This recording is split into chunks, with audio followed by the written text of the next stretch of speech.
Alright, what is going on, fellow engineers? I am Dublong, your engineer of the day, as always, and today we're going to be reviewing 4 more ships. Again, one of them is from me, one of them is from Borderwise, but 2 of them are from other particular individuals of interest, namely Steel Strider's content creators, known as Zoltek and Paddock, respectively the creators of the Kitakami and the Tier. We are examining 2 craft of my design and 2 control variables, so to speak, to examine some differences in design philosophy, as always. We have on my end the RGW6, that is Railgun Watercraft number 6 Bonker, and on Borderwise's side, the Blind Guardian Hydrofoil Cruiser.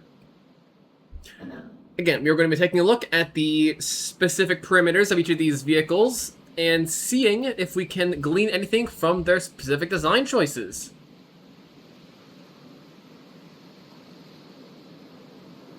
First of all, we're going to start with my vehicle, the RGW6 Bonker. It costs 408,831 materials with a volume of 27,481 cubic meters. It has 266.77 firepower, all of that is APS, which is just over half its cost. Not bad, considering it is armed partially with railguns, and it has a 33.4% armor cost. In combat, it can move at up to 53 meters per second thanks to 3 very, very large azipods. These use large crank motors connected to large 7-meter propellers, which is the exact same setup as the Megalodon. This, of course, means it uses a whole lot of power, 24,000, but it does mean it can get up to speed. Crank motors are not the most efficient system around, especially when compared to something like steam direct drive, but we shall get to that topic another time.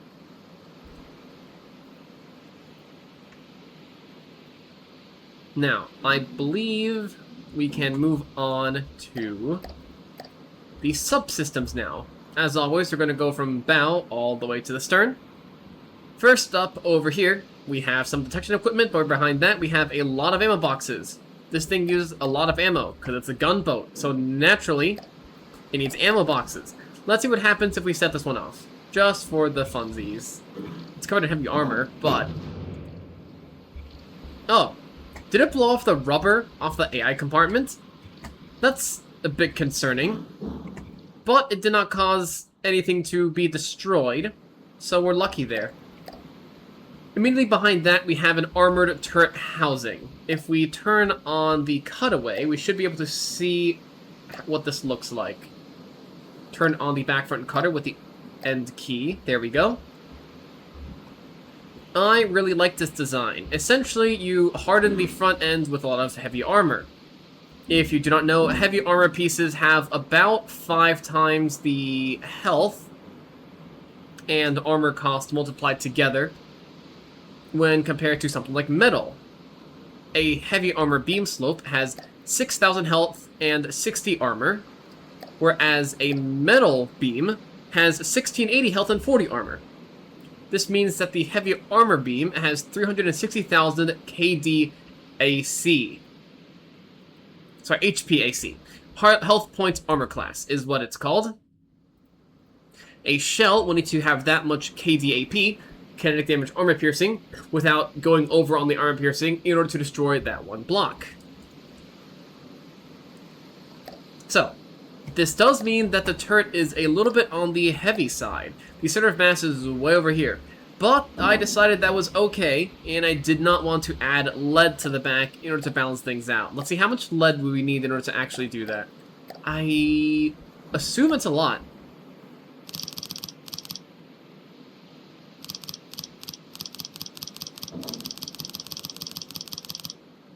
Yep, that's a lot of lead. I wasn't going to add that. So I just decided to have the turret be a bit unbalanced. The roll hydrofoils generally solve that problem anyways. Moving further back, we have our specific choice of engines. I decided to go with a total of 16 turballs. These are slightly different from the configuration used by 3Cat. I believe I got this version from the YouTuber Bungalow Bill. They use exhausts instead of radiators. But I can't actually use radiator-powered turbols here, because the radiators would come in contact here and that would destroy all the connection logic of those engines. Honestly, given the power per volume is 27, probably because of all of the exhaust blocks, you probably would get much better results in a much smaller engine if I use steam engines. Steam engines can approach 100 power per volume instead of the 27 over here, so you need a much smaller steam engine, but on the other hand, they would be much less efficient. Things get a bit more blurry once you look at 3-stage medium steam engines, which is probably what would be replacing a setup like this. Anyways, middle right here, AI compartments. Classic. We've got wireless snoopers, wireless transmitters, inter-vehicle transmitters. This AI is designed to circle at 2,000 meters with a classic ship AI. Pretty standard broadside behavior. Next up over here we have a close-in weapon system, a CWIS. This, I decided to make a very, very large CWIS, for better or for worse. The main problem with it is that it can't target too many missiles at the same time, but it can put out a decent amount of damage. It's actually a hybrid system, designed mostly to attack targets and also attack missiles on the side. It has a cool 767.5 material per firepower, which is not great for a CWIS or an offensive system, but again, it's serving a dual purpose here. I don't actually remember why I had so many solid warheads on this system. I might need to check the optimization scripts on the APS shell guides, which, by the way, you can check them out in the From the Depths Discord.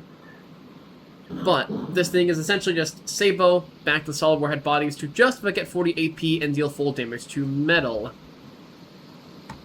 And it is a belt-fed system to fire extra fast. Despite that, this is a very big turret.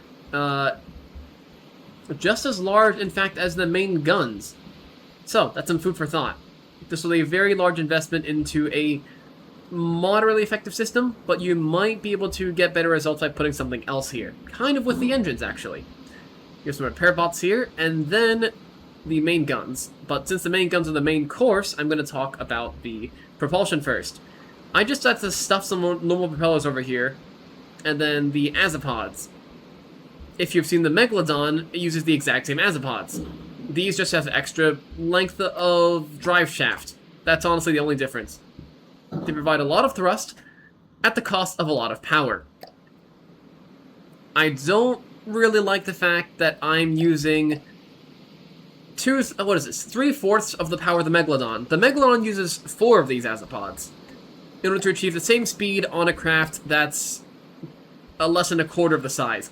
That's something that I haven't quite been able to resolve yet. It doesn't seem quite right. Although, I do have to wonder if the propulsion has something to do with this.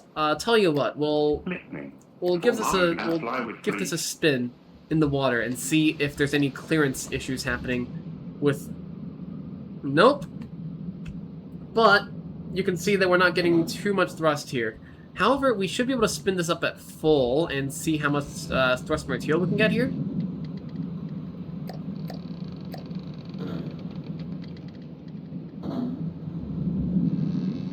No, it doesn't seem like it. Can we see any stats over here? Okay, I'm gonna have to look at that in the Steam video, which I'll need to make at some later point. But, now for the main course. The main guns. These are 380mm gunpowder hybrid guns derived from a craft I made previously called the Pigpen. I guess you wouldn't know about that. It was a craft I made based on Bungalow Bill's live wood meter campaign. I'm getting distracted, but I promise it's worth it. This thing. It is... Well, it was not made live, but it was made with railguns, and it's made out of wood. Interestingly enough, it's light enough to use... to move at 66 meters per second with using just about half the engine power. Although again, its weight is what?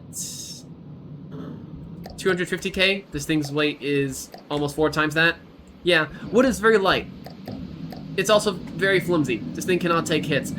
But it doesn't matter, because the guns are strong. Yeah, I made this as a sort of meme for a meme campaign. I dubbed myself Wood Railgun Leader. Wood and railguns only. I do not have any recordings of it, but I can provide the... I've actually provided some of the craft in my Steam profile page, if any of you are interested in that. I'm going to delete this guy to make sure that he doesn't... Well, not delete. Pull them out to make sure he doesn't ram into our ships.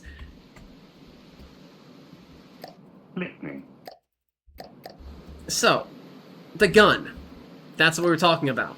It fires one of three shells. We have APHE, APEMP, and AP. They all do the exact same thing. Pretty much. They have 1, 2, 3, 4, 5, 6, 7 gunpowder casings, firing at max rail draw in order to get a blistering 2132 meters per second of muzzle velocity. I changed the APHE to AP Heat because, frankly, if you look at HE, the mod Carbengo and a couple of other people, I think Frostbite, have mentioned that you don't want to use HE unless you can get more than 10,000 explosive damage, because at that point, frag is better. We do 3,000 at this size of shell with 2 HE warhead bodies, so AP Heat it is. The gist here is that if it can get all the way almost through a target's armor, then it will dispense heat fragments behind it.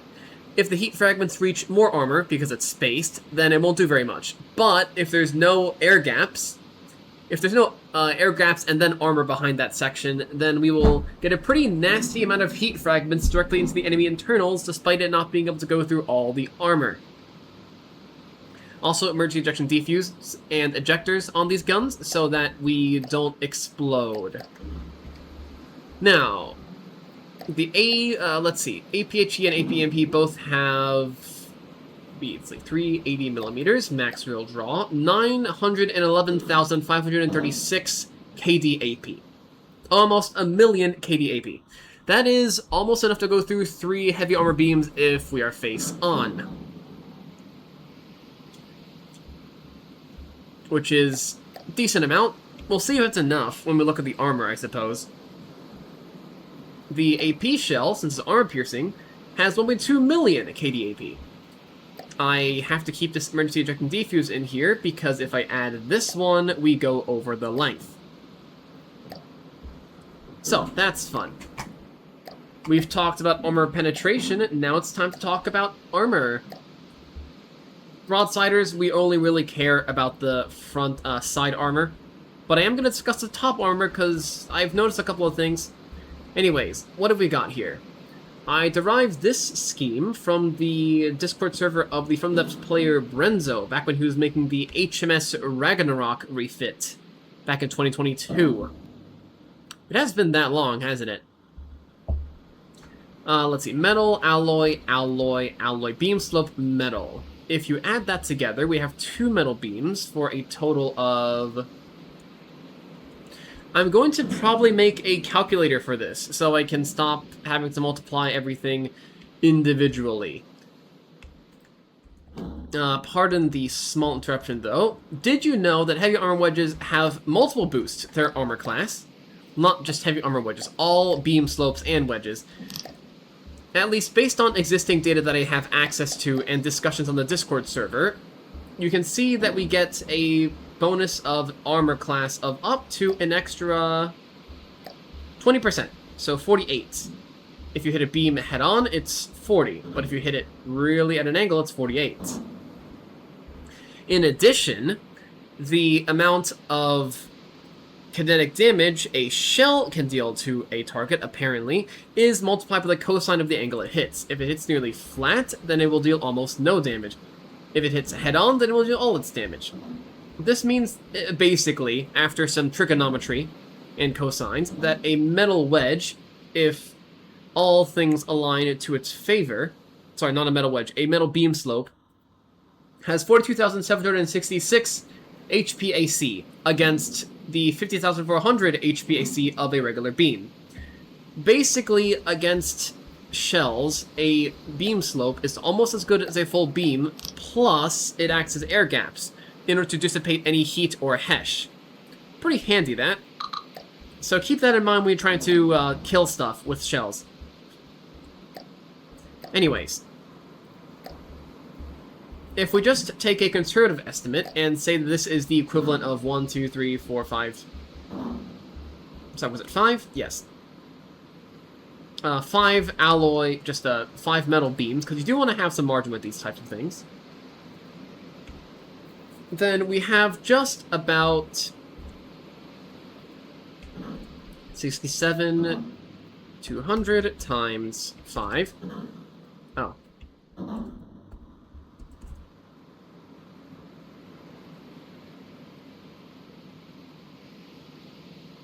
We just have about 336,000 HPAC here.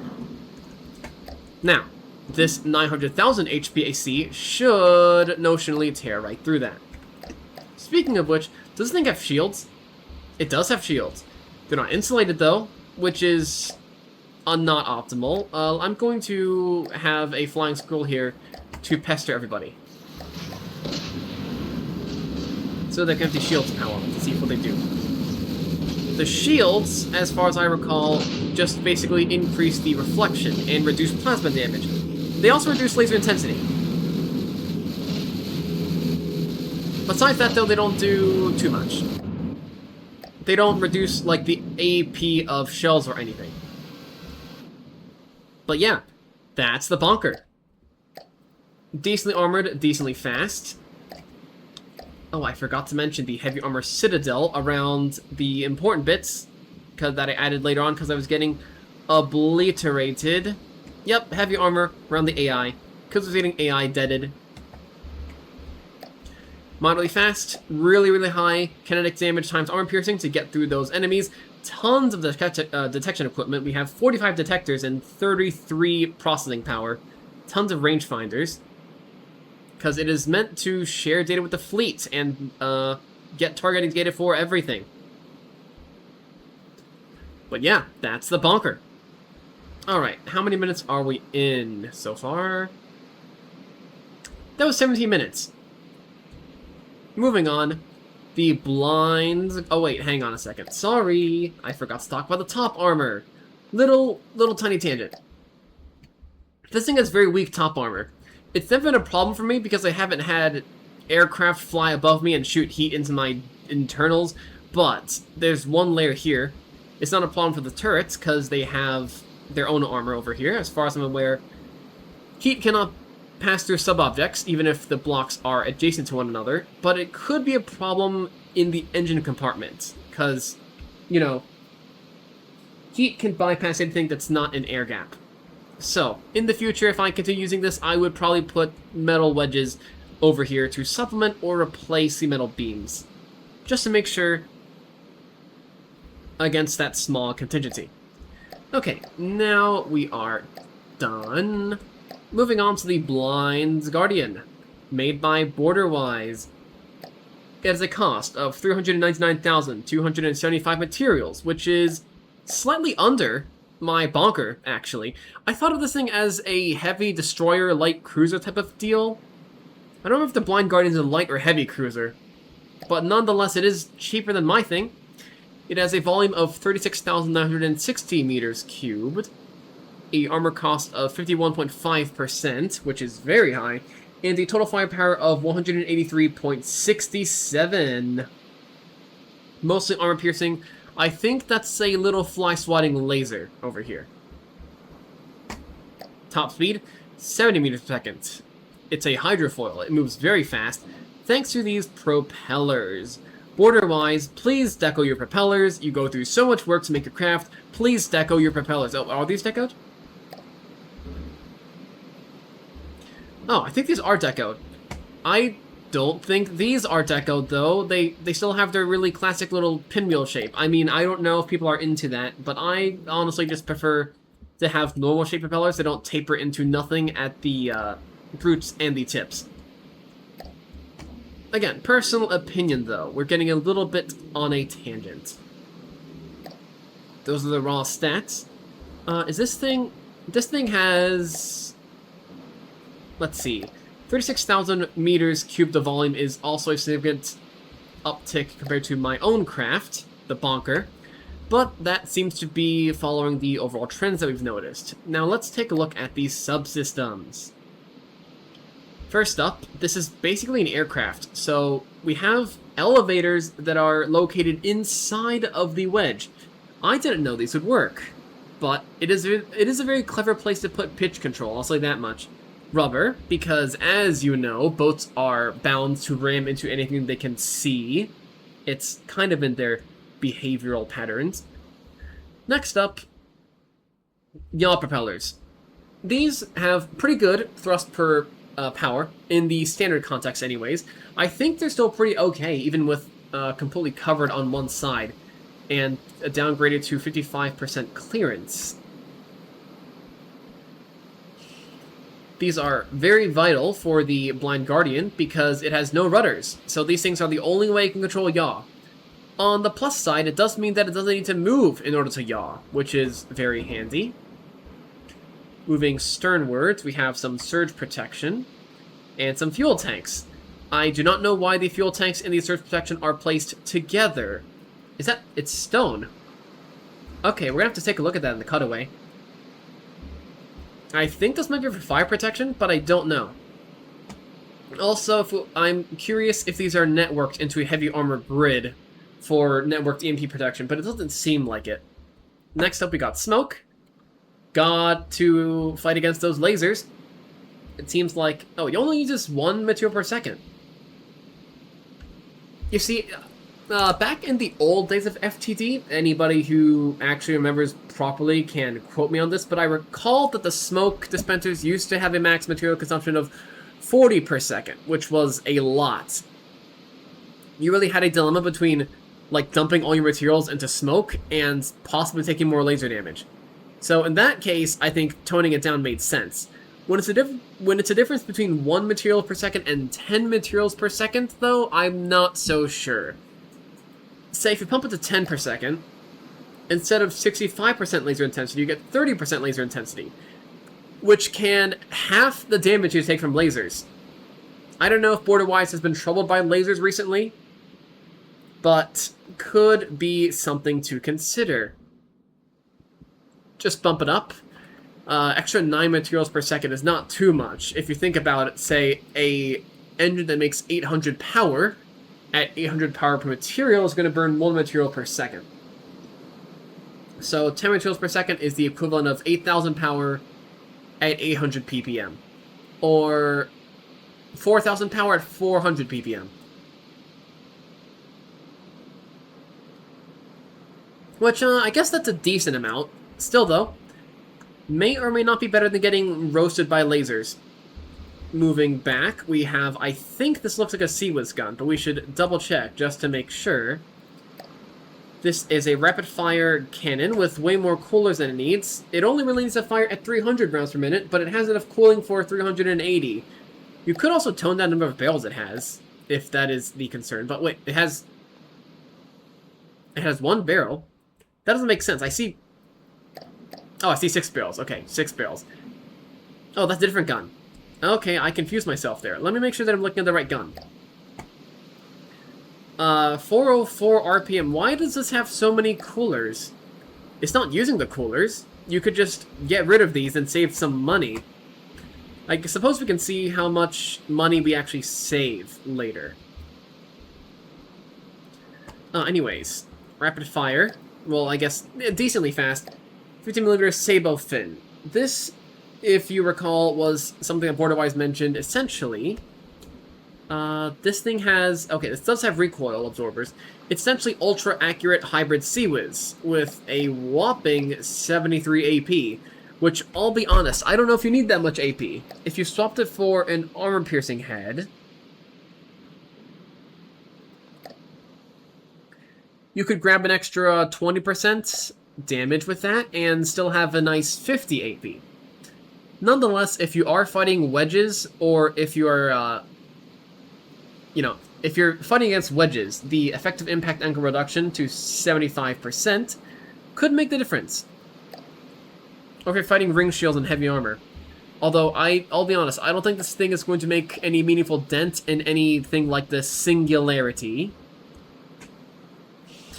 Anyways, I was curious. This gun costs 8,290 materials. Can we budget that? Say, I don't know if these are actually necessary. Oh, well that was necessary. Let me take a look here. How's this gun set up?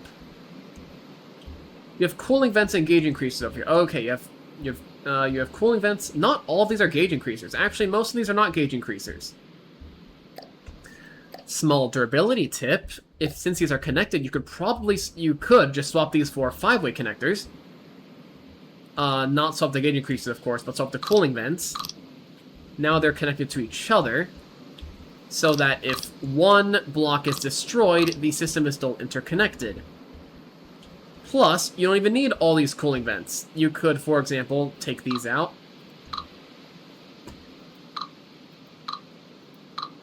Okay, you just straight up don't need this entire line of cooling.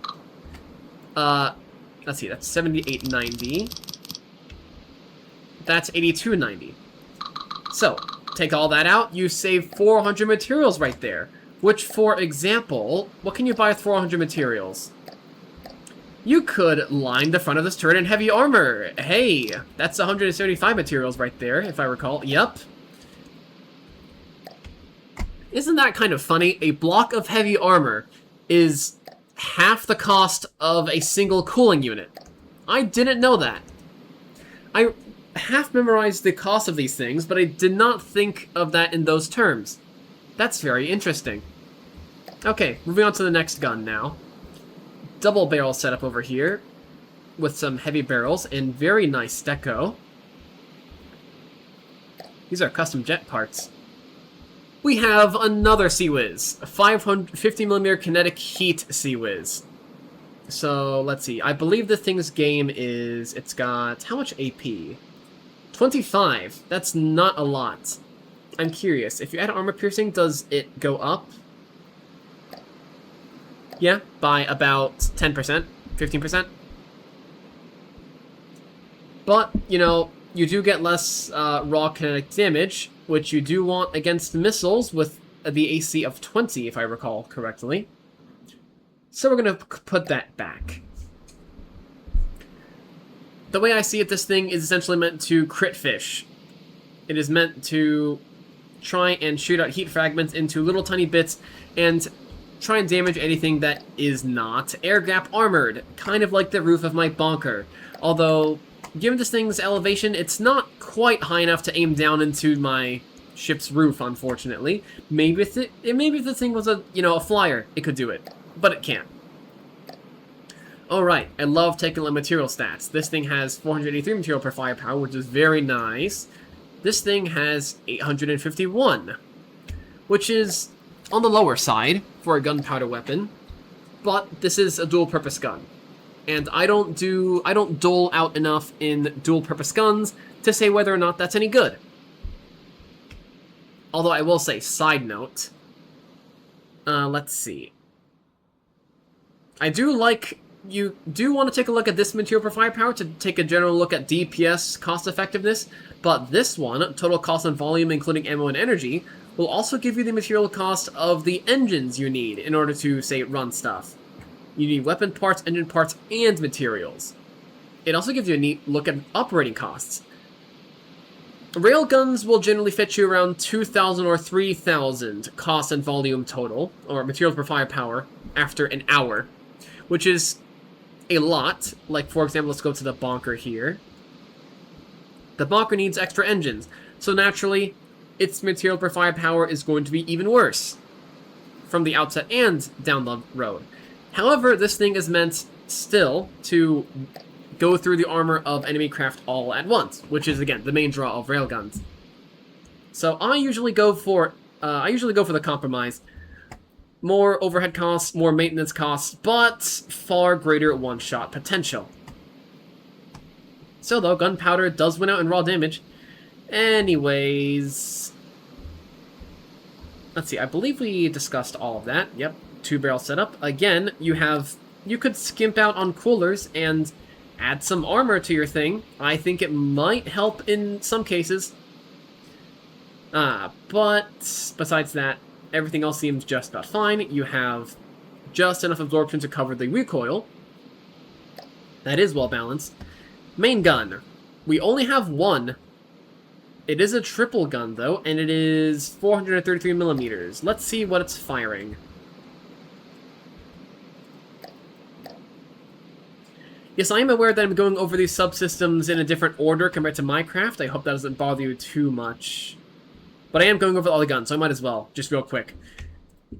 433 millimeters AP frag. 1 frag warhead body. The payload shell can have 1 frag warhead body as a treat. Hey, it also has emergency ejecting defuse and super cav to hit submarines. Although, if we want to hit submarines, we might want to have an elevation manlet instead of an AA manlet. Nonetheless, I think this could work if the submarine is far enough away that you can arc the shells down enough. It has 554,798 kinetic damage and an 8-meter shell. I am a big fan of 8-meter shells. You can fit a lot of gunpowder or payload into an 8-meter shell. And this is just about half the KDAP of my railgun. Which, considering this thing is a gunpowder gun, very nice. This thing has 936.5 material per firepower. I suppose the calculations were not too kind to this gun, given the fact that it's using almost entirely gunpowder instead of ammo. A piece of gunpowder counts as a quarter and 1 part for ammo in terms of cost and reload, so you can fire faster and the shells cost less. But I guess it doesn't make up for doing less damage. Interesting, that. Also, triple gun setup. These, I don't see them very much. They feel very hard to work out, because instead of making guns that are just symmetrical about an axis, you have to build 2 guns, one stuffed in the middle and then one off to the sides, and set them up so that they are the same amount of blocks and the same size relatively. It's a little bit of a hassle. Although, to make up for it, this thing does use, 3-clip APS. Almost as good as 4-clip. So, very efficient. Very efficiently set up gun. I just, let's see, with some interesting ammo choices.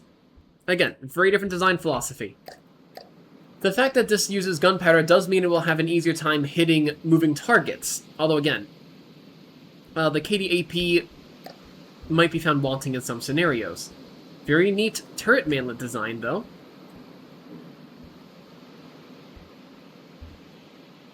Alright, now to move on to the subsystems. Okay, we've reviewed all of the guns. Except the diff guns and the lasers, which we will do right now. This is an emergency direct input feeder Seawood system. It fires 500mm diff flak with just enough gunpowder to get it out of the way, and then a giant flak warhead to deal massive damage to some missiles. I'll be honest, I was surprised that there's only one, because you could totally duct tape way more on here. There's lots of free space to either side, and if you've seen Borderwise's previous work in the croissant slung, you will know what I'm talking about.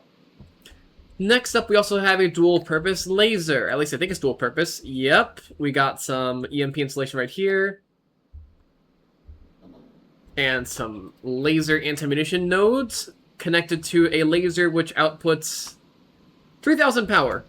So this is a very small laser, but it still should just do about enough damage to swat flies and squirrels. Or maybe flying squirrels. Is this? Yes, this is a mobile distraction stick. We got heat decoys on one end, radar decoys on the other end. My experience with the laser bird tells me that these decoys do wonderful jobs of making sure the missiles have no idea where they need to actually go. Plus, we've also got some insulated detection right here. Some insulated range finders and cameras. Interesting. Moving on. What was I talking about? We got some strategic antennas here for some strategic detection. Right. The laser system is EMP insulated, and it's insulated with wedges too, in order to save, I presume, on materials, because a wedge front costs 3 materials, beam costs 12. Now, I would say that that's not too much of a difference. However, 8 materials for a beam is almost halfway through a metal beam, so I guess it really is not too much, but hey, you can save money where it counts, and rubber does not provide the best armor protection with its 6 armor class, so if you can spend more money on armor, I think that's a net benefit. Next here we got the AI. I believe there's 2 over here. Yep, 2 of them. Another one over here.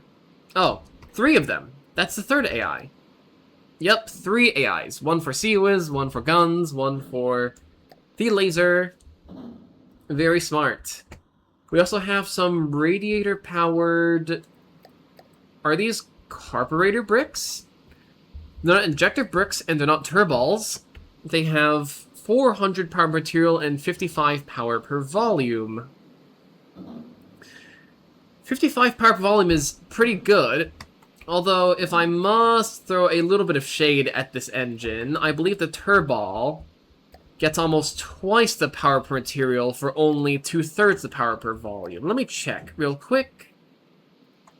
The turball from the HIT fuel platform, the 3-cat fuel platform. It is a 5,000 power, 800 power per material turbo cube, 40 power per volume, 800 power per material. I'm not an engine connoisseur, I just use this specific engine. This is 400 power per material, 60 power per volume.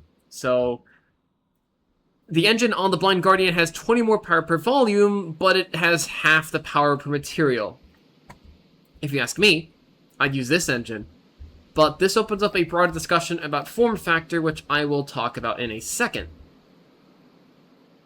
Oh, also the Blind Guardian is equipped with air rudders and propellers with thrust vectoring.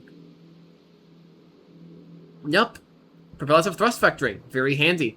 This version has not had the... I don't believe it has thrust vectoring added to it yet. Let me check. No, but the one that Borderwise is currently using in the campaign does, so you can probably get that one instead, dear viewer. Okay, now, time to discuss my favorite particularity, armor. Just for a quick refresh, the Bonker has... Let's do an up-down cut, just to change it up a bit. Metal, alloy, alloy, metal, heavy armor, or more metal, depending on where we are. And the turrets have heavy armor fronts. Let's cut the Blind Guardian down to size and see what it's got. First of all, I believe its roof armor is handily superior. So why don't we take a look at that first? Left right cutter. Instead of 1 or 2 layers, this has 3 layers of armor consistently, absolutely everywhere, with an air gap in between, and a pole air gap at that, for that extra health. Needless to say, this means that if something is shooting at it from above, then it will not get one shot, because it has air gaps and moderate protection. It's also got ducts here, which confuse me a little bit. I mean, they do look cool, but I'm curious if they actually do something. As far as I can see, they're just decorative. In fact, I think they are decos. Nope, they're not. They are ducts. Neat choice. Anyways, we were cutting. Yeah, 3 duct armor everywhere. That's triple the armor of this guy. Me, personally, I'm stingy. I don't want to spend money on that. But I think it can be useful in specific situations. I just hope the situations don't happen, which I guess says something about my risk management. The armor in the belt, however, is also handily superior. Let's take, for example, the turrets, the magazine protection. The turrets have 1 layer of metal, which actually is far more modest than my guns. However, the belt armor overall is superior in basically every single location. I don't have heavy armor anywhere on my ship, except for the turret fronts and for the AI, because I believe that those are the main areas where you don't want to get destroyed. You can turn the rest of the ship into Swiss cheese, but if those places remain standing, then the ship will remain a threat, so I invest my money in those areas. Borderwise's Blind Guardian has, at its max, alloy slope, alloy, alloy, alloy, alloy, alloy, Like, this entire area is already the equivalent of my Bonker's main belt. Plus, it has another alloy, a heavy armor pole, and an alloy beam. That's what? 1, 2, 3, 4, 5, 6, 7.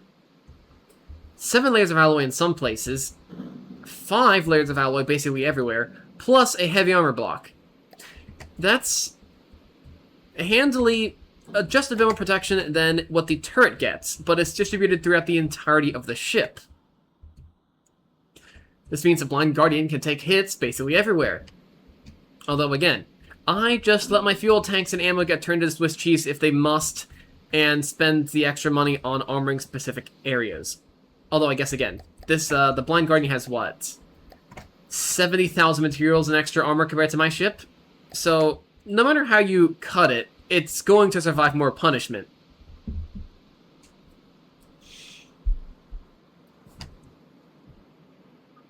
We can, let's see, since we're bored, yeah, take a look at this fuel storage box. I believe this is anti-fire armor, because stone does not burn very well. It is 0% flammable.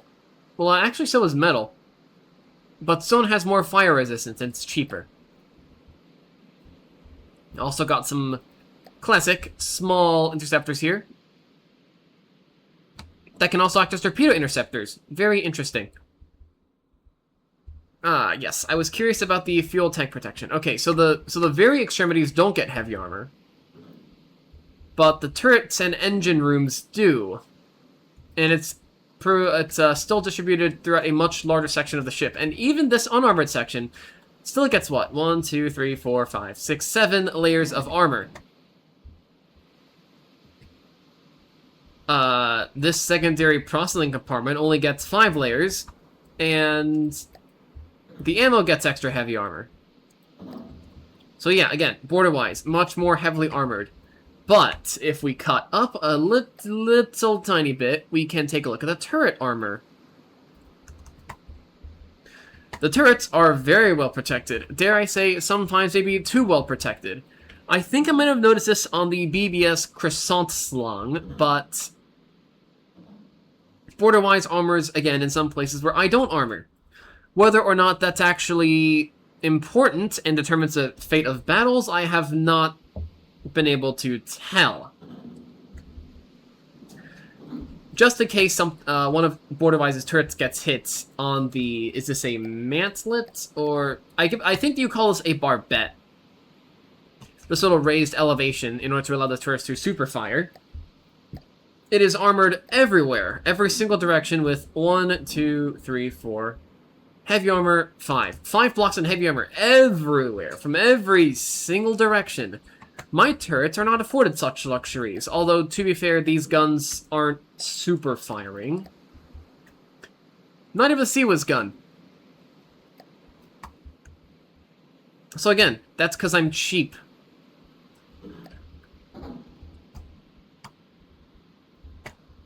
And yes, I acknowledge that this is basically just an extension of the existing differences in build philosophy that we've seen already.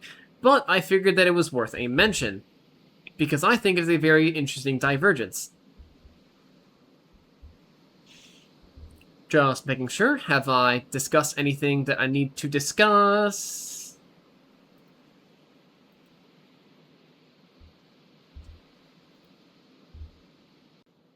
Nope, I believe that's just about it. You know, I could suggest that a more cost-effective Blind Guardian would spam railguns that could one-shot ships with this much armor, and... what is this? Skimp out on some specific areas to armor up other areas, but I have not proved this theory in combat testing yet. This is all merely conjecture.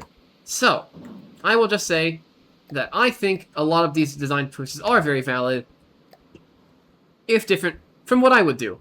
That, ladies and gentlemen, and everyone else, is Borderwise's Blind Guardian. I will have all these links for the craft in the Steam in the description below, so you can download them, because I think it is very important. Now, let's move on.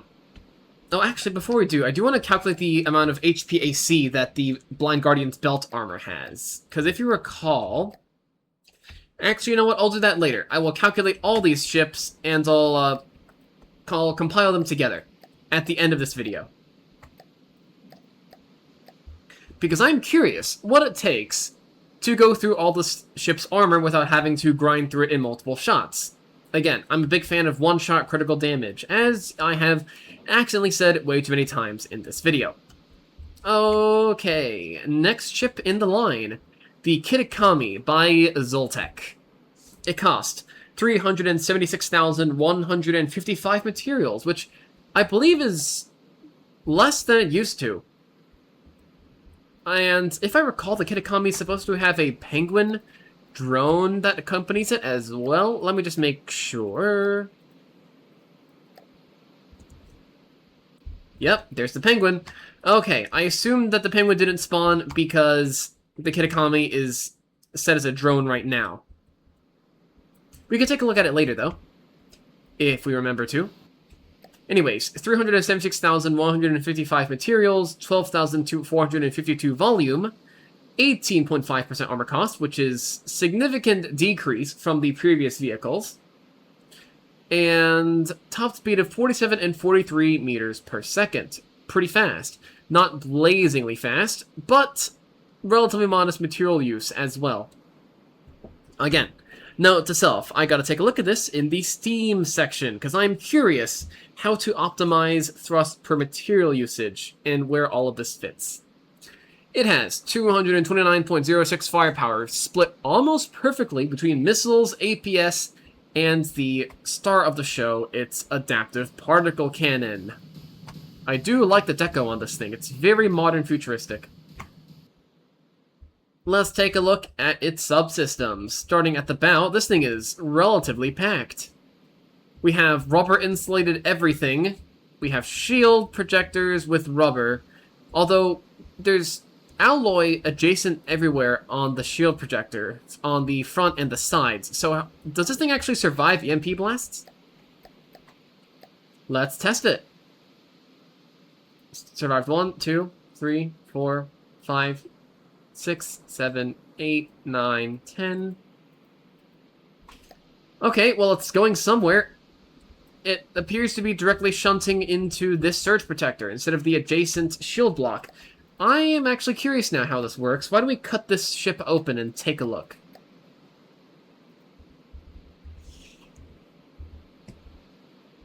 This is not giving me answers.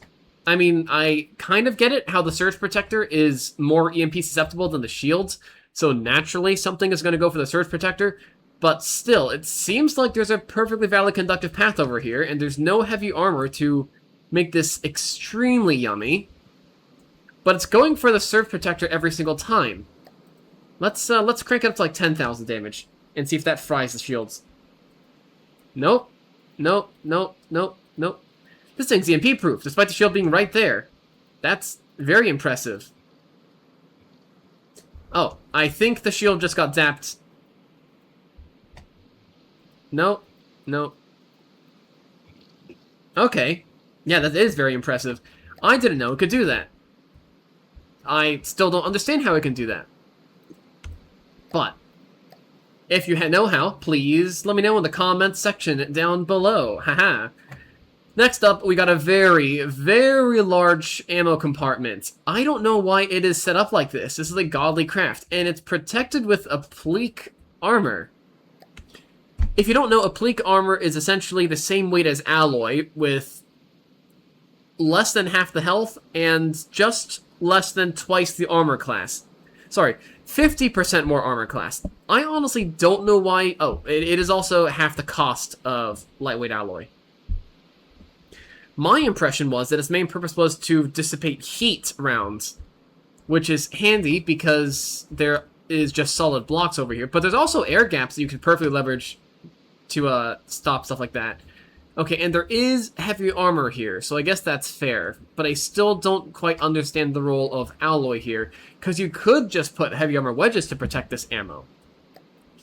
And because this is ammo, we have to blow it up. So let's blow it up.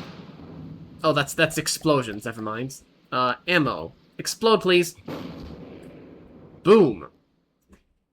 You know, I'm half convinced that this was supposed to explode in a fancy, spectacular way instead of explode in a controlled manner. Because this is a enemy craft and it is meant to be a showpiece, even if it is godly. Behind that, we have some hologram projectors to project these little neat identification numbers, and lots of planar shields. Folks, if you want your vehicle to be protected, first you gotta add some good armor, then you gotta add some planar shields. I guess the Kitakami doesn't have good armor. I honestly still don't quite understand why. Again, you could put alloy slopes or beam slopes here, and I think it would be better. But that's just my intuition talking. Maybe it's decorative. I don't know. What else have we got? We have a whole bunch of control blocks, because I guess this Zoltec didn't want to use breadboards. I don't know if this was made when general purpose breadboards were a usable artifact, actually. But, nonetheless, do we have 2 AIs here, or 1? We have 1 AI that controls everything. I suppose we should discuss the main gun, too, actually. First of all, the main gun. This is a destroyer, after all. That is one big gun. 235 millimeters, 67 RPM. Firing, armor, piercing, penetration, depth fuse. APHE. With 819 explosive damage. I mean, honestly, I don't know why you even bother. You could just put another spin body, or a solid body, and just, you know, get more oomph out of this. It does fire moderately fast, but not blazingly fast. It is a railgun. If you ask me, I would not rely on this type of weapon to protect my ship. I much prefer the bonkers 380mm APHE rounds. Despite the fact that, okay, AP heat. Because APHE isn't even that good at this size. But, again, this is how the Kitakami was set up. And a smaller shell does mean you can fire faster, which I think gives you an advantage against faster targets. It's just, in my view, not the best against anything its size or even significantly smaller. Next up, you have some torpedo remote guidance missile hybrids firing shaped charge heads. So, these are basically, again, they are missiles, but they're also torpedoes. I presume this is so that they can aim at the same aim point as the guns and deal tons of extra damage, because these missiles are nasty. If you look at the Kitakami's railgun here, yeah, 878 materials is not good in my opinion, especially since we're talking about a railgun, and it's not using the railgun's primary possible advantage of being able to pierce massive amounts of armor. A single heavy armor beam is 6,000 health, 60 AC, which is already 360,000 HP AC, which is not enough. This shell is not enough to destroy a single heavy armor beam, so it's not going to deal critical damage. But, mediocre main gun aside, we do have missiles. These have a handy 621 material per firepower, and despite the stereotype, at least I've heard, of missiles being high on maintenance cost, they still have better material per firepower over the course of an hour compared to the railgun. Interesting, that. Next up, what have we got? We have an AI and a gigantic LAMS system. Laser anti-munition system. So I guess LAMS system is kind of redundant. You just call it a LAMS. It uses 11,000 power, which is 3 times the power draw of the Blind Guardian's LAMS, and infinity times the power draw of the Bonker's LAMS, because the Bonker doesn't have LAMS. Does it? The Bonker doesn't have LAMS. 11,000 power draw is quite considerable. I think the only vehicle that I've seen that rivals it in size is the Angstrom, which is about 50% more expensive, but it has twice the LAMS. Again, very good for general zapping of various munitions, especially advanced cannon shells that are looking to destroy your armor. It even has these stabilizers to drain the energy extra fast, to give it more margin against shells that will get through your defensive network in very fast time. Overall, very nice. And inside that, we have extra processing power to process the power. And is this EMP insulated? I don't see any EMP insulation. I see a huge quantity of batteries. But what happens if I zap this? Oh, that's pumps. That's pumps falling off.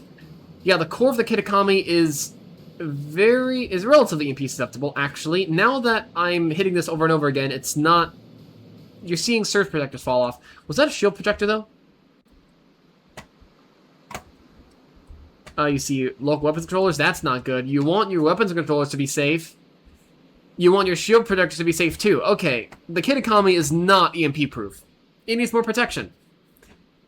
And I think it could do with more protection relatively trivially by adding some rubber insulation and localized surge protectors networked by heavy armor.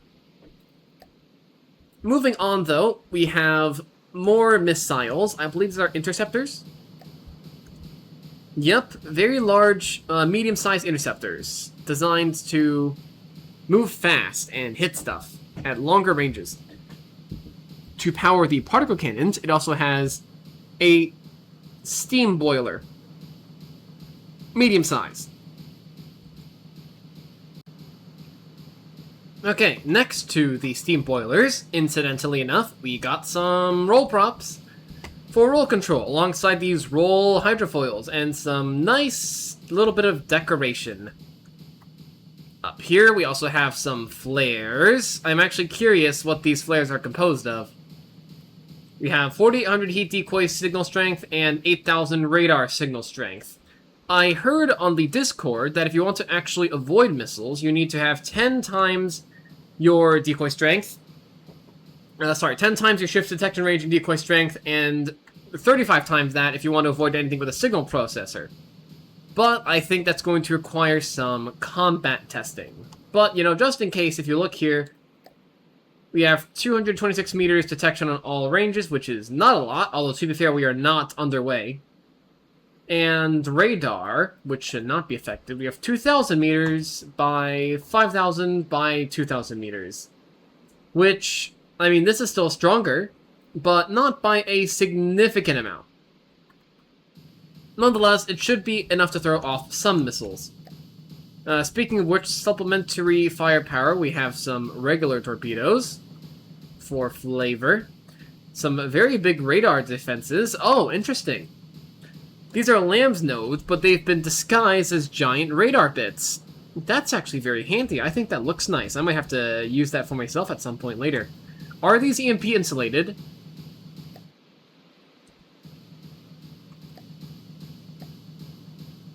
They're EMP insulated enough. What if I... Okay, something fell off there.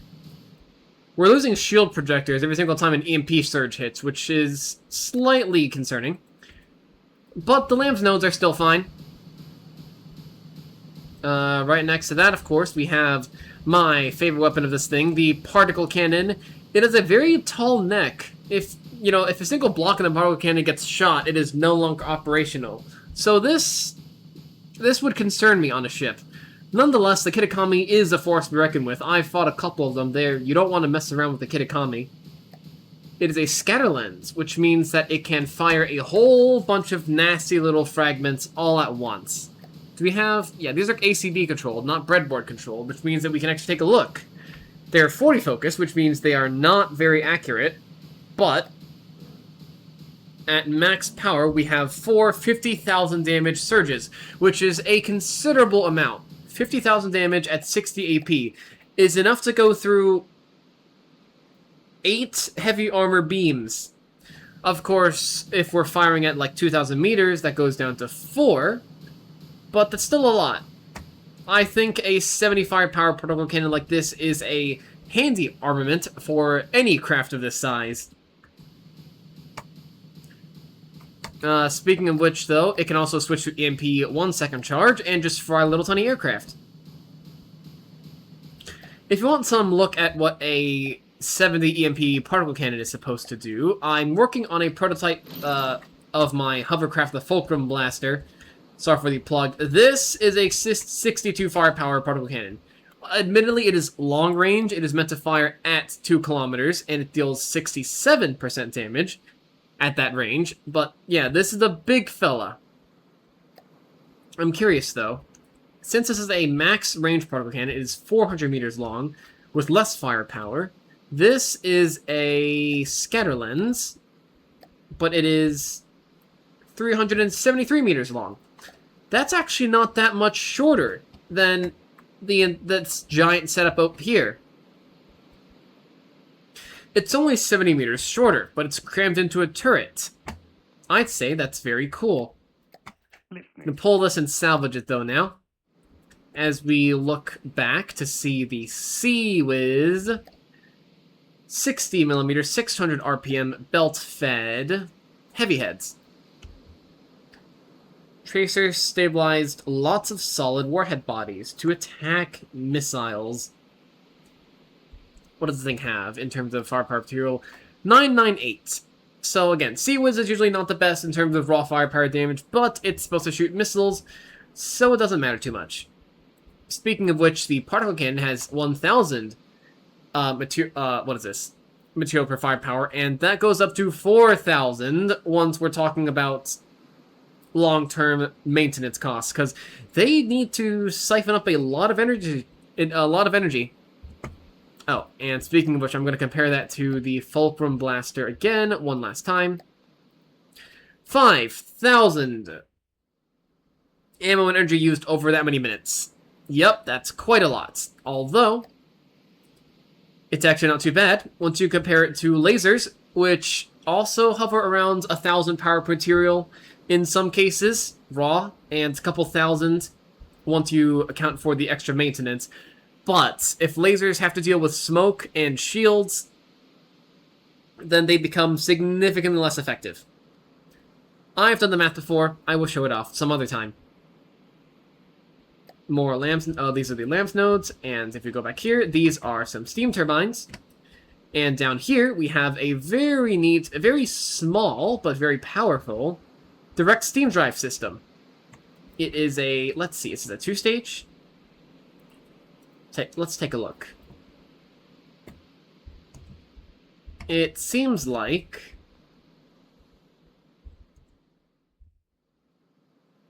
this is a 1-stage. It is just 10 pressure all the way around, funneled right into this pair of drive shafts. I don't quite remember what the exact logistics of whether you should go for 1-stage or 2-stage is in this case, but I've heard that 1-stage is significantly less penalized for direct drive compared to for a power system. These, by the way, oh, they are set to generate power.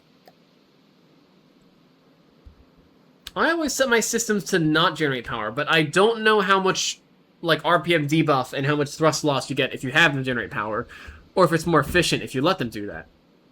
Nonetheless, all very cool. This thing doesn't have too many steam, fuel. It doesn't have any fuel engines as far as I can see. It just has a bunch of steam turbines. Which, incidentally enough, aren't even being shown here.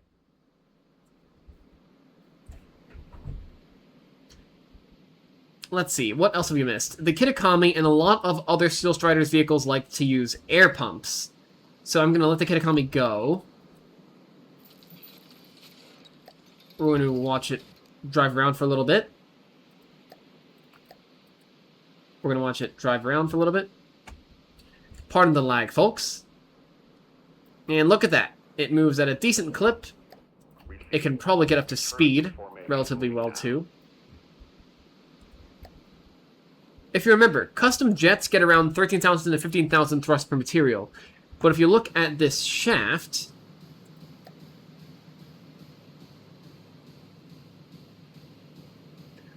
well, this is thrust per kinetic energy. Do we have a thrust per material stat? Do we have kinetic energy per material, perhaps? Oh, there we go. Thrust per material burn. 9,800. So not as good as custom jets. Oh, it just rammed the station. I'm gonna have it dock again. I'm gonna have it... Did it destroy its own docking station? There we go. Anyways, I'm going to have it not move, actually, and show you something cool. Despite the fact that these ships are a larger portion driven by air buoyancy, or in this case even helium, if you turn their pumps off, they can still float. Now let's see, all pumps.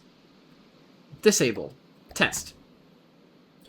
Now they do sink down quite a bit into the water, but they do not sink because they still have just enough alloy to prevent themselves from having an early trip to Davy Jones's locker. Very nice. Let's get our ship back up here. Watch it rise back up from the depths. Haha. There's air and helium pumps actually even above deck to leverage every single piece of empty space in here. Speaking of empty space, it is time to take a look at the armor. Let's cut this ship open. First of all, we're going to get a little side cross-section here to see what its take on side armor is. I don't see any air gaps, but I do see at least 2 layers of armor basically everywhere. In addition, do the turrets have armor? Let's see. If I turn them around... Focus this guy. Oh, focus this guy.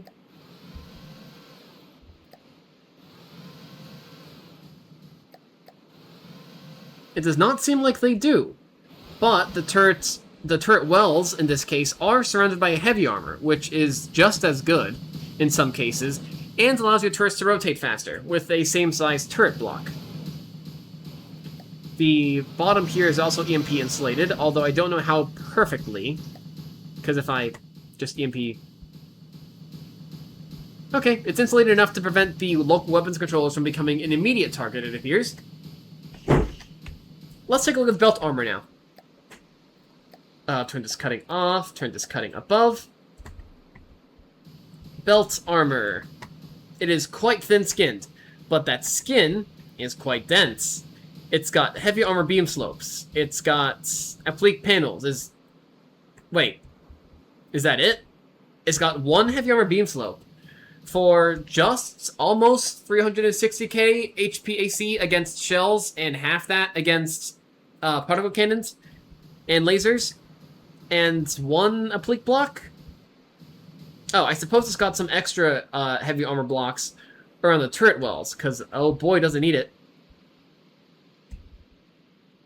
Well, okay, it's got heavy armor on the front here. What about on this gun? Let's move up to see if it changes at all, cross-section wise. Nope. Applique panel, air, heavy armor, alloy slope. This is very thinly armored. The particle cannon, of course, gets another heavy armor beam slope, because it can have more heavy armor beam slopes as a treat. But, you know, by my personal judgment, you should replace the applique panel with like a heavy armor beam or something, because this is not a lot of armor. 69k materials and armor pales in comparison to the Bonker, which can sling on twice the amount of armor, despite having the same material cost, and the Blind Guardian, which has almost twice the amount of armor again. So yeah, if you meet the Kitakami, you should be able to bypass its defenses relatively easily, provided you can get past the shields, which again are not EMP insulated on all sides for some reason. Alright. Unless I find anything else interesting, I believe that is it for the Kitakami. Overall, very well shielded, a very modern looking ship with some very powerful weapons and active systems, but the armor leaves much to be desired. Anybody familiar with the Kitakami in battle might find this rings very familiar. Oh, and actually before we go, we should probably take a look at the Penguin too. Let's do that real quickly, because the Kitakami is not complete without its little pet helicopter. The Penguin is also made, it's made by Carbingo, actually. 27,000 materials with a volume of 346 meters cubed. It has a firepower of 24.73 in terms of a pair of torpedo sonar-guided torpedoes and some, honestly, probably decorative APN frag missiles. Its job is to hover around, be a little bit of an annoyance, deal massive damage against boats, and then once it takes damage, a control system algorithm on the Kitakami will recall it back to be repaired. That you can see that, right? Okay, every 2 minutes it will recall all vehicles, but... The algorithm isn't here. Let me take a look to see if it's somewhere else.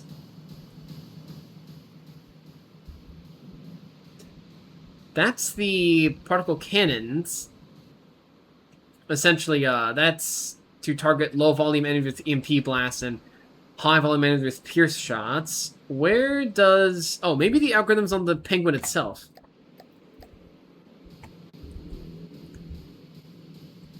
If there's an enemy, it undocks. If there's no enemy, it docks. If it's damaged, it should dock too, if I recall.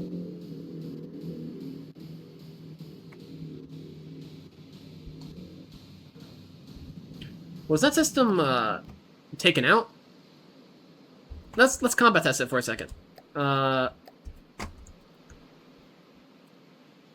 I want to know what this thing's whole deal is.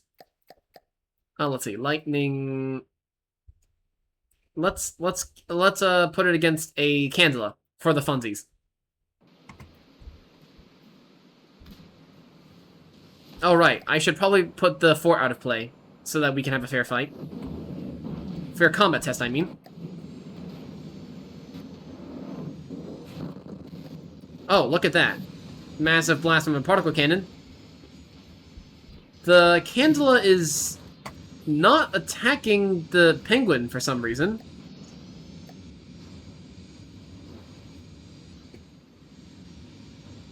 What is it doing? Oh, now it's turning its guns to attack the ship. Okay, sorry, this is getting a bit awkward.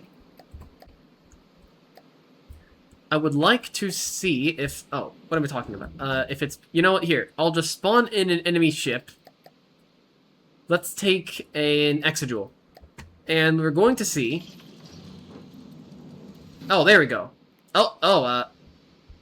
You can see the Penguin has been severely damaged, and the Kitakami is now going to repair it so we can get back in the fight. How kind of a relationship dynamic. They support each other. How heartwarming. Anyways, moving on. That was the Kitakami. Very nice, lightly armored, very high-tech little destroyer ship. I think it's time, though, that we move on to the star of the show. I would argue that the reputation of this ship precedes it in many ways. This, of course, as we all may be very familiar with, is the Tier from the Steel Striders. It has a cost of 1.066 million materials, a volume of 53,000 cubic meters, a firepower of 585, almost entirely in missiles, and an armor cost of 33.3%. Just exactly 1/3. It moves around at a compass speed of 42 meters per second as well, on a set of steam-driven propellers. Now, let's take a look at the individual subsystems. Starting from the bow, we will see that it is mostly empty. However, we have a couple of individually isolated ammo boxes in order to accommodate its massive ammo use. I mean, honestly, if I were a designer, I would also use this empty space because it's not really doing anything else. We also have more air pump spaces in here, as well as a pair of yaw propellers just up in the front. Oh, we can't forget there are smoke dispensers distributed throughout as well. Next up, we have helium pumps, but these are painted in different colors. Is there a reason for this? No. But also to note is that these compartments are very small. Nonetheless, having small compartments means that you are much less likely to suffer a catastrophic component loss in case one component is breached. I've done this test before, but most Steel Strider's ships are able to still float even when they are not moving and even when all their space is flooded. They just sit very low in the water. The pumps help offset this.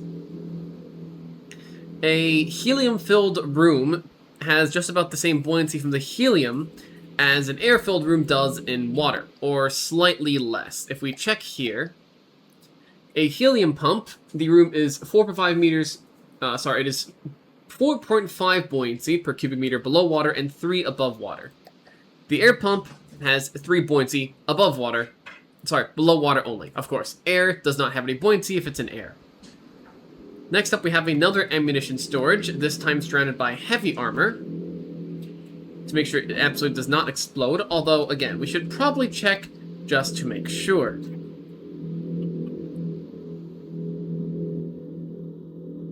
Nope, that's the wrong block. Yep, that's not going anywhere. There's plenty of heavy armor to make sure that none of this chain reacts.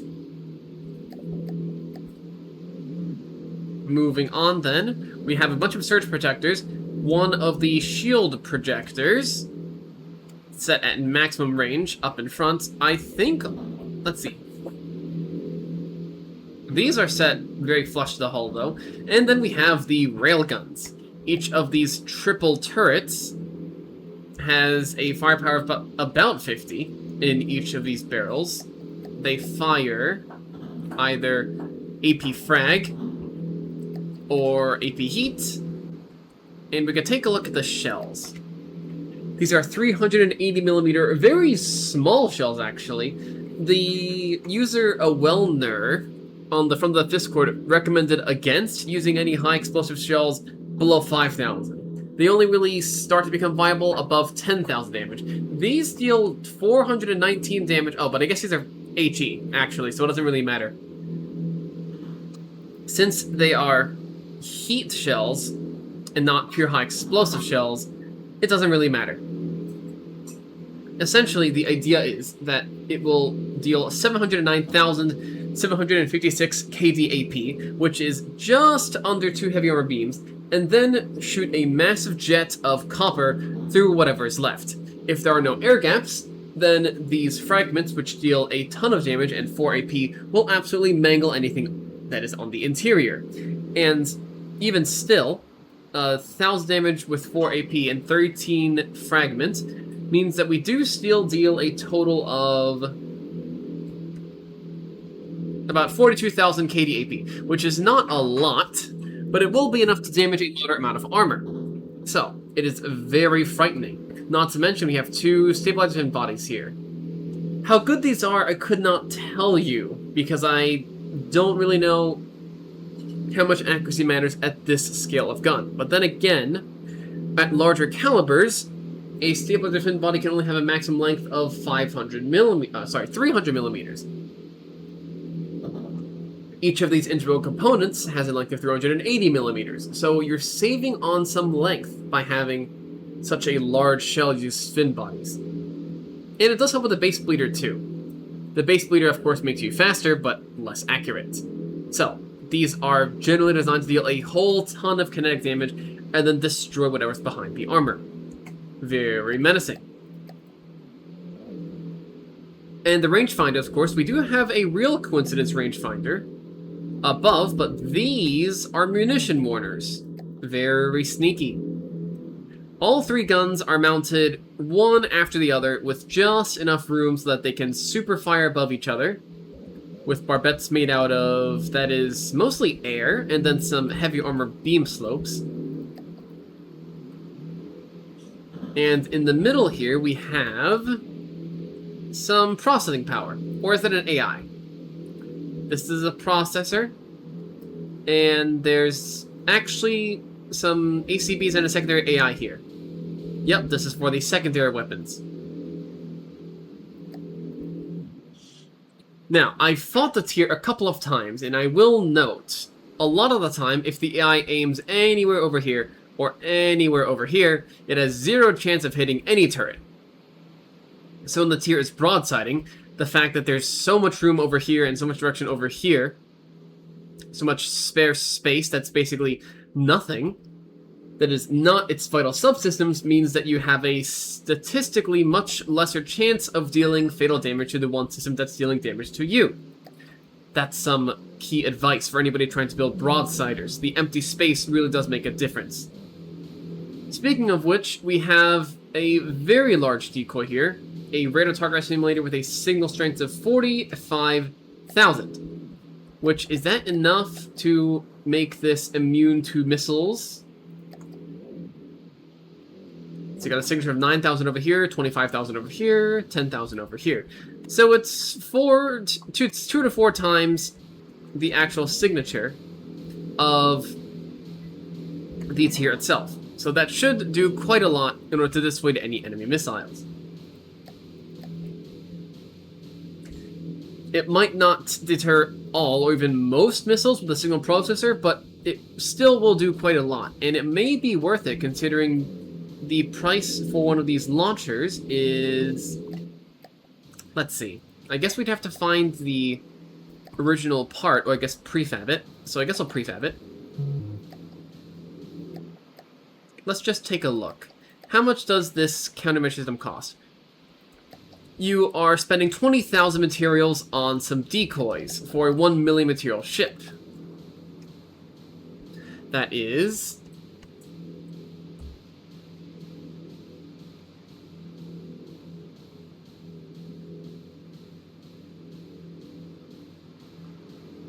just double check my math here. 2% of the entire ship's cost. I would consider it worth it, especially since radar-guided missiles can be a real menace at this size. Next up then we have an engine. Now, is this one engine or is this 3 engines? This is one engine powering the ship's crank motors. Well, not crank motors, the gearbox. Can it generate power? I guess we have to take a look at the gearbox, the transmission, to take a look at that. Yes, it can generate power. It is set to spin as fast as possible, or generate power, which in this case generating power slows it down, but also allows it to, you know, generate power, and then turn these massive propellers. You've got 3 of them. And back here, we've also got a CWIS just to shoot down enemy missiles. What's it firing? 60mm munition defense. Honestly makes sense, because at this scale, munition defense does also allow you to shoot down multiple, well, at least do damage to multiple missiles or cram cannons at the cram cannon shells at the same time. Then over here we have some, oh, these are tiny little heat-seeking missiles, and over here we have tons and tons of small and medium missile interceptors. Over here we have more CWIS. Is this munition defense as well? You betcha it is. All of this is munition defense. You've got 1 on each side. Interestingly enough, this is... It's not even it's 0 clip, actually. There's no clips in here, which I would guess is probably because munition defense is explosive, and the designers did not want this thing to explode upon it being hit. So they took a little compromise to their material efficiency and decided to replace all the clips with more autoloaders, because attaching ejectors at the scale was not deemed to make sense. Very interesting design choices. Could be useful for anybody trying to make a large broadsider ship. Meanwhile, over here we have a triple piston and 2-stage steam engine, building up a whole ton of engine power, or I guess in this case, actually, electricity. Probably for the railguns, because I don't see any steam turbines in here. I'd expect steam turbines to actually be more efficient than using an engine to do this, but if I recall, the engines may be slightly more durable, and they're certainly more low profile. Let's see, a single piston is 9,000 health, 30 armor. A large turbine component is 10,000 health, 30 armor. Now, a large turbine assembly is larger, and if I recall, it should be slightly more efficient, but this is more low profile. So there's that. We also got some more ammo boxes here, surrounded by heavy armor, of course. And this, I believe, is the main AI. No, it's not. It's more processing power for its massive amount of sensors. We have 40 processing power worth of sensors in here, and the AI is located back here in another compartment. So, lots of redundancy. Everything is located in multiple spaces. The AI is all the way over here. well, the secondary one, and the primary one is located all the way in the stern. We also have a huge amount of space. If you just look at this from the side, the tallest portion of this entire ship, internals-wise, is the Sea-Wiz, which is this tiny space right here, and then the turrets.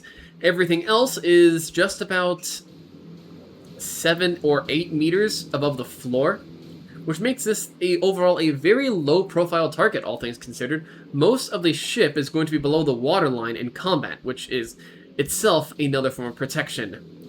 Anything aiming above the waterline, or just using cluster block detection and shooting anywhere, might just go through most of this empty superstructure and not deal any meaningful damage to anything.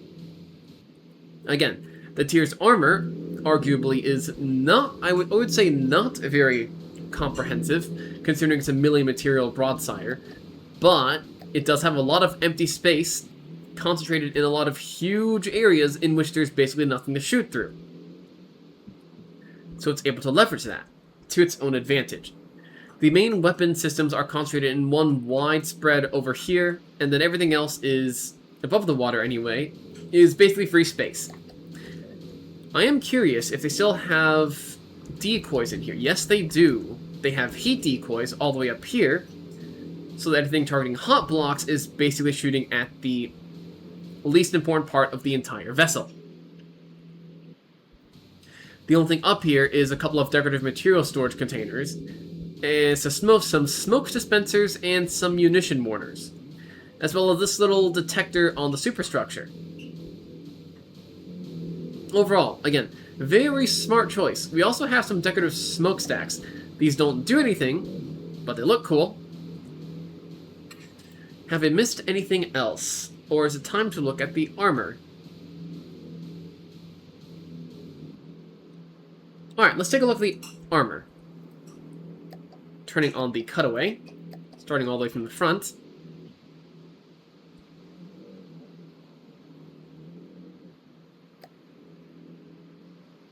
As you would expect, most of this is going to be empty, since there's nothing here. Most of the time we just have 1-2 layers of metal, maybe, which is just about as much armor as you expect on a craft worth 50,000 materials. But again, this is just air, so you don't need to armor anything. The ammo, of course, gets heavy armor, which you really want. Over here we got, again, even below the waterline, 1 layer of alloy. Just, most of the ship is alloy, actually. I guess, which isn't surprising, considering you need 3 alloy beams in order to hold up 1 heavy armor wedge, which you will start to see right here as we get to the turrets. Although behind this wedge, I don't believe there's anything actually important. Let's see. Nope. We got some surge projectors and shield projectors. So, I suppose it does help, though, to have some extra protection in case shots come in from weird angles. And over here, yep, now you see the first couple heavy armor wedges. We've got 2 heavy armor wedges, 2 alloy beams. Sorry, that is 2 heavy armor, 2 alloy beams, heavy armor wedge, alloy beam, and then 2 more alloy beams along with the heavy armor wedge. So the ratio for buoyancy, again, since it's 3 alloy beams and 1 heavy armor wedge, this specific section is not buoyant, but it is helped by the fact that most of the ship, in front and behind, and even in this turret well, is mostly air. We also have full heavy armor beams here, I guess because we are on a premium for space. Moving further on back, actually, furthermore, there may be a heavy armor beam on the turrets. I would like to see. Might be a bit hard to see. I guess I'll have to take a look once we do the down-up cutaway. Moving further back, again, 2 heavy armor wedges. Let's see, this is metal and a backwards beam slope. I guess to catch very, very weak heat shells that can't break the surface of the armor. Metal, alloy, heavy armor beam slope, alloy, heavy armor beam slope, alloy. Then a bunch of air, and some more alloy. Because you can't go wrong with more alloy. Again, this, I believe, is one of the detection clusters, but it's not heavily armored like the rest. The turrets... Let's see, I suppose we're going to have to check if the turrets have their own armor. But you can see the necks of the turrets are very heavily armored. You've got heavy armor beam slopes everywhere. I guess the designers very much not want their turrets to be decapitated, which, honestly, very wise move. Avoiding decapitation is generally a good idea. Once again, I have to wonder why they didn't put the AI down here and they put it over here. But, again, principle stands. Mostly just air, thanks to the air pumps, and then some beam slopes and middle beams for extra armoring. This continues backwards and backwards and backwards.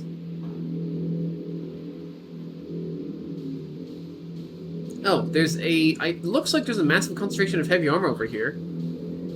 I guess this might be the bulkhead for the turrets. Not sure though, since it... No, there's some heavy armor here. So I suppose they did decide to reinforce the turrets over here, because there's no important subsystems to either side besides... for the surge protectors. We've got some missile launchers over there. Yep, I believe this is the secondary AI we've run into, though. And once again, the scheme is similar as usual. Actually, are there two heavy armor wedges here, or just one? I guess once we went past the turrets, we only have one heavy armor wedge. If anything at all, actually.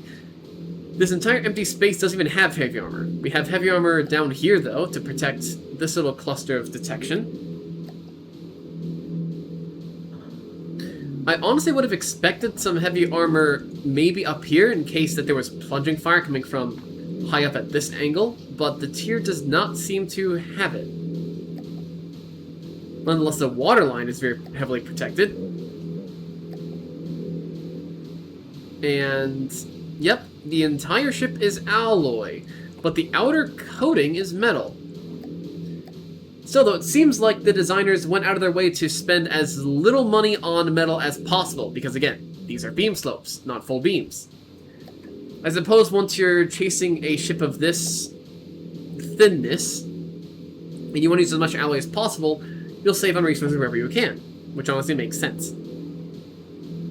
You got some more heavy armor here, surrounding the... Oh, we've got lots of heavy armor surrounding the boilers, which, to be fair, these are the most important thing on the ship, so I suppose you'd want to protect them.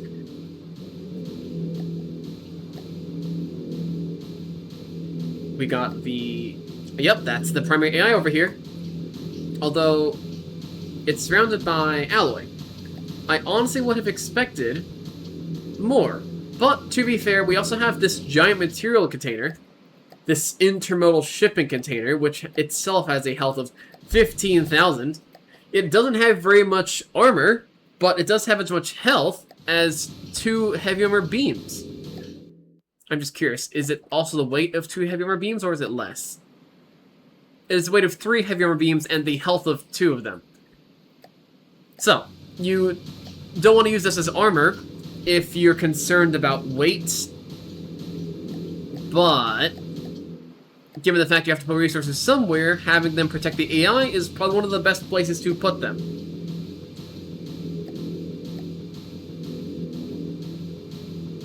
Yep, this trend to keep going, backwards and backwards. You have a ton of heavy armor here. Oh, to protect the engines, of course. You do not want your ship to stop moving. But then, as you can see, once we stop seeing any important stuff, the armor also stops existing. So, the tier has very smart armor. It armors where it needs to, such as with the engines, the ammo, the turrets, the AI, but it avoids having armor where it doesn't need it. In fact, it uses a lot of beam slopes just facing the other direction to save on resources in this very specific scenario.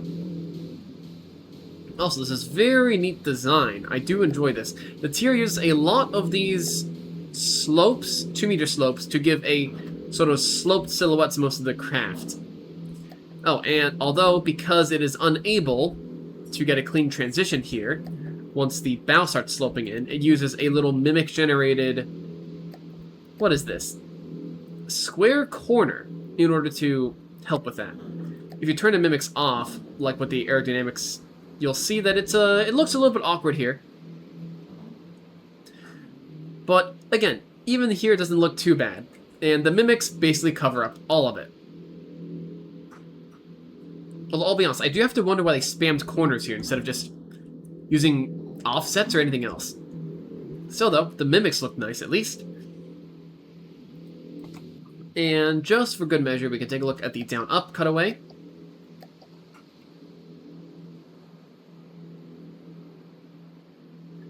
Most of this is alloy, although we do have a smidge of heavy armor. Then we have lots and lots of heavy armor, specifically around the turrets and the engines. Sorry for the Z fighting, just making this hard to look at. Then as we move up, we see more layers of heavy armor. Again, mostly alloy, pretty much all alloy, and then heavy armor exactly where we need it to be. The necks, though, these are very sturdily protected. There is heavy armor everywhere. Although, again, if one block here gets severed, the entire gun stops functioning. So I would argue this is money and weight well spent. I'm just kind of surprised that it's more protected than, I think, even anywhere else on the ship. The turrets themselves. Yeah, they're basically all heavy armor on the inside. Anywhere that's not one of these aesthetic transition blocks, it's heavy armor. And it's basically all slopes and wedges, because Hesh is also very mean, so they wanted to protect against that and make sure that you couldn't bypass any of this armor. Which, very understandable. Although, does this have good roof armor? Is the roof heat-proof, I wonder? Let's turn this cutaway off, because it's... Well, yeah, let's turn the cutaway off and see if we can take a look at that.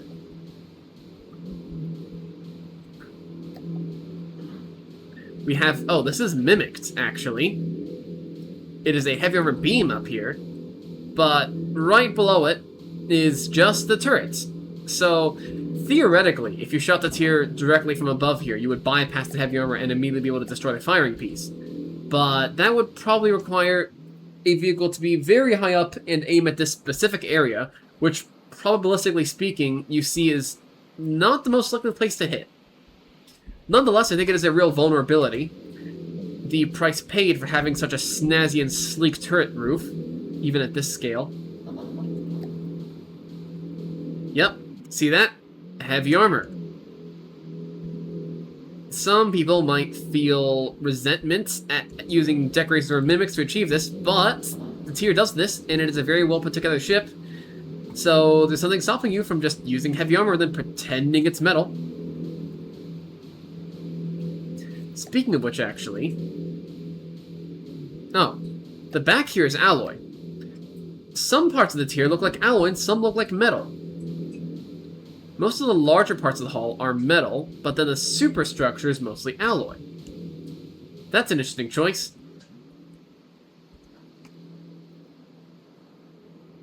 Well then, I suppose the only other thing to do is see if we have any interesting ACP algorithms or breadboards that are in this vehicle.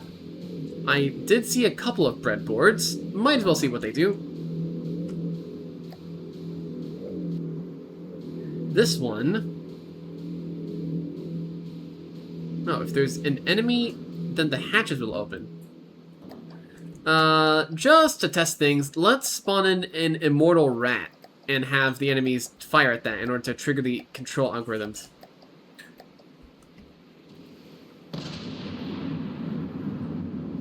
Okay, what's going on here? Where are the hatches that are opening? Oh, are these the hatches? Are they missile hatches or are they decorative hatches?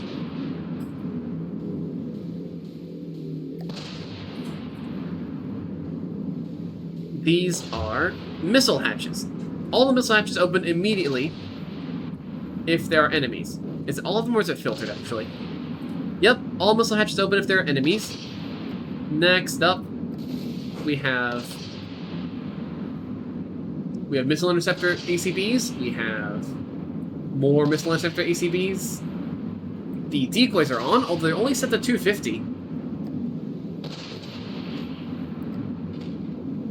And I guess that's it. So I guess the ACP is just to control decoys, basically, and countermeasures. Now, I would like to see if there's any breadboards here, but I don't know if I can see it. Block counter, maybe? There's one. How do I find it? I presume it's going to be next to the main AI. I am curious what this does, though. Yep, right here. Ah, I see it. It's a height modulator. Interesting. So, if there's a bearing... This specific bearing, it outputs two things. One of them is if the bearing is greater than 5, one of them if the bearing is less than 5. I presume this basically means if there's an enemy to the left or if there's an enemy to the right. It can track both of them independently. And it can use that in order to set the width and the height. Which is either going to be, I guess, 0 to 25. Because if there's no enemy... Actually, while I'm at it, I would like to see how the shields are set up.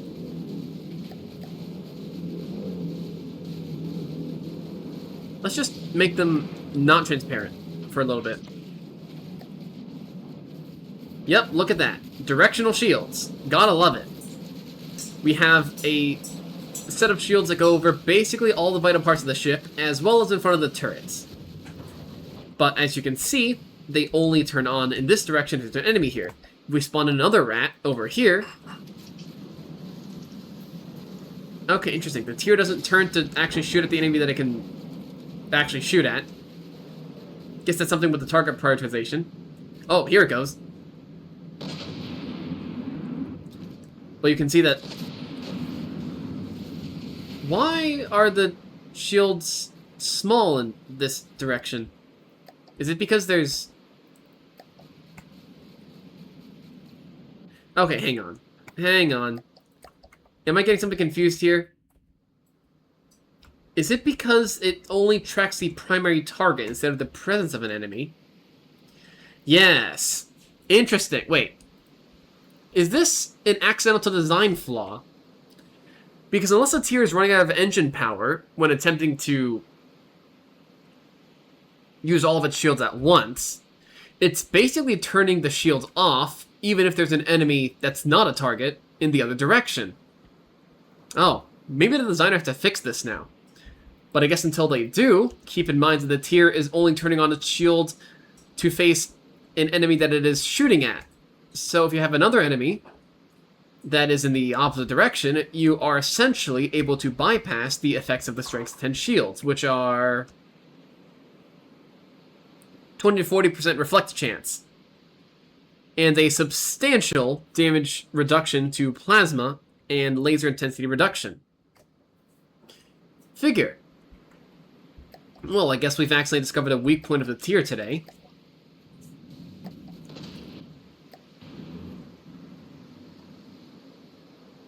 Also, why is that shield still on?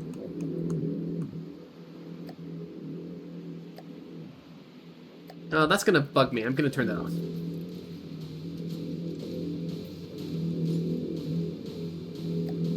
There we go. Alright. And again, I guess I am also confused why the shield projector's length is being modulated instead of the strength. Oh, it might be because changing the strength actually makes the shields flicker for a little bit. I'm not sure. Nonetheless, that was the tier. A very impressive vessel. And armored, but only smartly. I really did not expect to see a bunch of metal beam slopes covering the outer hull of the tier. But hey, nice learning opportunity for whenever you want to build broadsiders. Alright though, that was an overlook at every single one of these ships in From the Depths. One from Borderwise, one from me, and two from very cool creators... What is this? Zoltek and Paddock. I hope you had a fun and educational experience today, and I will see you all in the next one.